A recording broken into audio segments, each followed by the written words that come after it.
아, 뭐 하시는 겁니까, 지금? 이봐요? 아니, 너무 국민학생보다 못하시잖아요, 지금.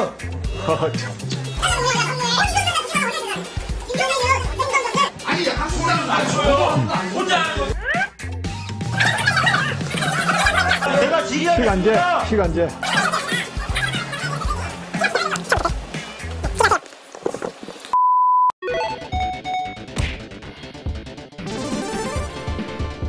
동양대 총장님과의 전화, 부인께서 좀 흥분을 해가지고 부인의 입장을 전달했다 이렇게 말씀하셨죠? 맞습니다. 그런데 두 번 했다네요? 오전 중에 내가 부탁한 거 좀 해달라. 전혀 사실이 아닙니다. 그러면 부인이 전화 두 번 했습니까? 아까 나왔습니다만 제 처가 총장님께 전화 또는 문자를 한 건 사실인 것 같습니다. 아니, 이 케냐 인턴십 문제.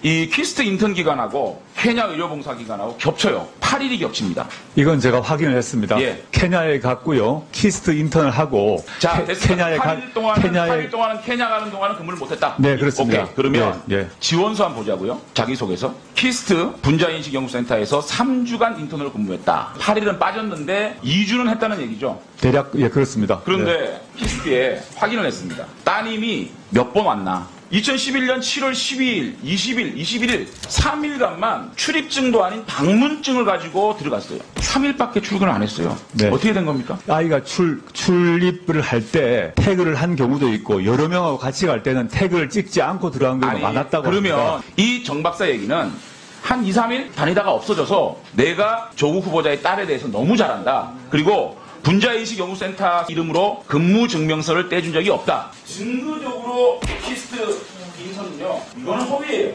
지금 기간 문제는 한번 확인해 보겠습니다만은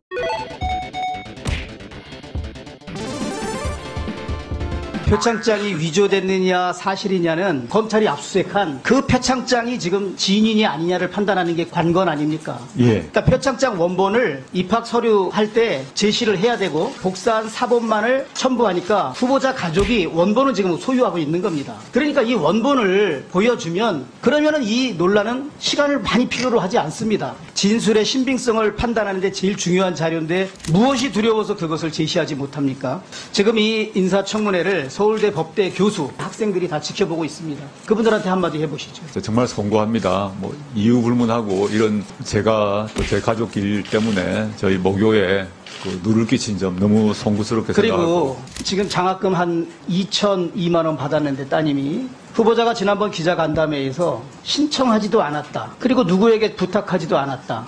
우리 대학생들이나 우리 젊은이들한테 저 점에 대해서 한 말씀 해보시기 바랍니다. 환경대학원 같은 경우는 정말 신청을 한 게 아니고요. 신청 없이 서울대 동창회 측에서 선정 통보를 받아서 받은 것입니다. 기존 답변하고 같다는 말씀이죠.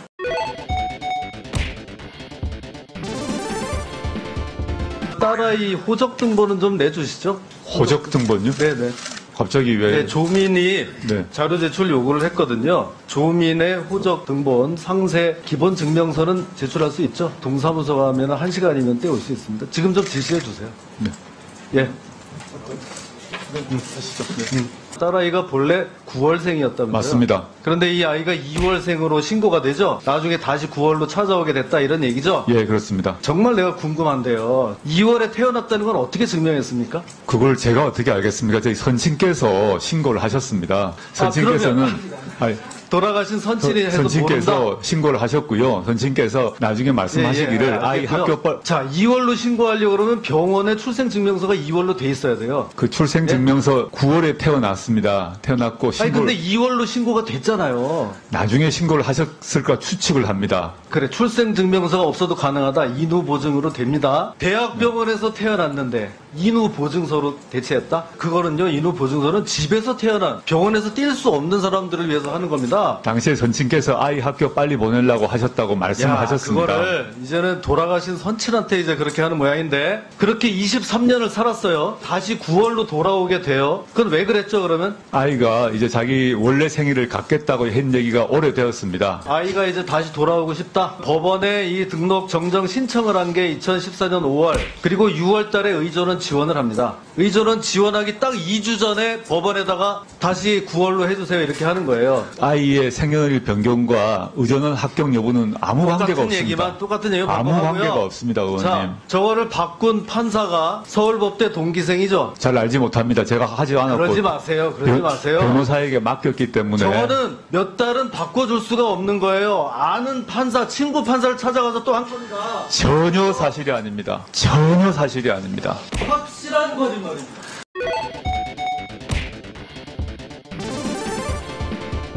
달라고 한 적 없는데 장학금 주고 준 적이 없다고 하는데 표창장 받고 후보자의 특징입니다. 일관된 특징입니다. 일부러 요청하지 않아도 압력을 가한 적도 없는데 온갖 특혜와 특권을 다 누렸어요. 이유를 막론하고 그 점에 대해서 제가 불찰이 크고 그 점에 있어서 사과드리고 싶습니다. 과거의 조국은 이런 상황에 대해서 뭐라 했습니까? 가슴을 후비한다고 그랬어요. 그런데 이제 불찰이고 사과한다고? 예? 과거의 조국은 어디 갔어요? 가슴을 후비한다는 그 말. 온 국민들, 특히 등록금 마련에 전전긍긍하는 우리 젊은 학생들의 가슴을 후비하고 그래놓고 대한민국 법무부 장관을 하시겠다. 당국대 논문 취소됐죠? 예, 그렇게 어떻게 들었습니다. 생각하십니까? 학회 차원에서의 결정이라고 알고 있습니다. 본인이 어떻게 생각하시냐고요? 학회의 결정을 당연히 따라야 한다고 생각합니다. 후보자님, 아무 기여한 적도 없는 따님은 일저자가 되고 전공의 자격으로 많은 심혈을 기울였던 미국에서 의사하는 분은 이저자가 되고 그런 분들 노고는 다 어디 가고 그럼에도 불구하고 지금 후보자 그렇게 대답할 수 있어요. 엄청난 노력을 기울여서 논문 한 편을 만들었는데 후보자의 딸 때문에 논문이 취소됐는데 거기에 대해서 답변해 보세요. 일저자 선정에 저나 저희 딸이나 저희 가족이 일체 관여를 한 바가 없습니다. 자, 그건 아시고 계실 거 아니겠습니까? 장영표 교수는 이렇게 말씀을 하시죠. 보호자들이 나보고 개인적으로 해달라고 그러더라고요. 그래서 하게 된 거예요. 얘가 외국 대학을 간다고 하니까 내 입장에선 도와줘야 되고 고민하다가 에이 그렇다면 제1저자로 놓자고 결정했어요. 지금 와서는 지나친 그런 게 돼버렸죠. 제가 어떤 처벌도 달게 받겠습니다.